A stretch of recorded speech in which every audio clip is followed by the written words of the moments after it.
Hey guys, it's Bob Iacchino from Path Trading Partners and the Pure Exposure Growth Series. Just wanted to do a quick update about COVID-19, formerly known as the coronavirus. Now, I just made a video about it the other day, but it's still front and center. We've got economic data coming out this week, but as you look past the President's Day holiday in the US, a little bit of pressure on the equity markets might appear. We're now upwards of 70,000 cases. In China, we're approaching 1,400, that have perished from the virus. And you're starting to see individual little situations as to how this kind of thing can actually affect the economy and subsequently the stock market.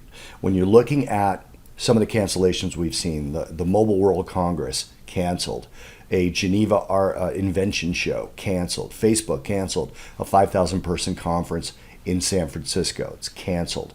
Tokyo Marathon closed to all people except professional runners.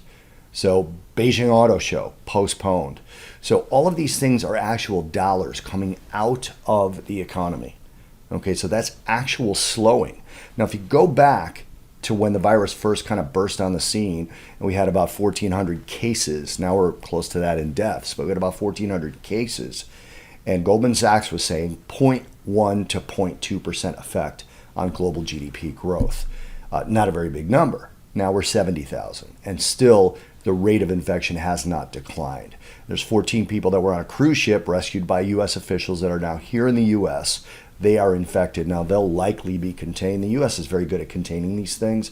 But again, first case last week in the U.K., France had its own case of a person who didn't go to China, and then continued sort of, we'll call them conspiracy theories for now, about the origin of the virus itself.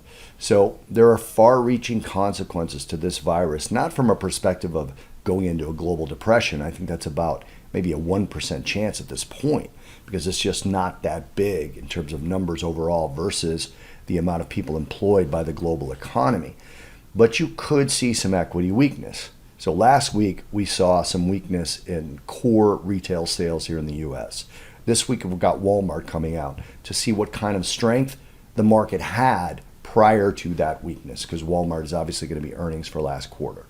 So watch those Walmart earnings, and we got to continue to watch this COVID-19 outbreak as it continues to spread and see how many other things actually get dollars taken out of the global economy, because that will matter for stock prices. Maybe not now, but in the future. And remember, stocks generally trade looking toward the future.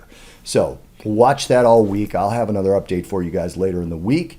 And thanks again for watching. I will talk to you soon.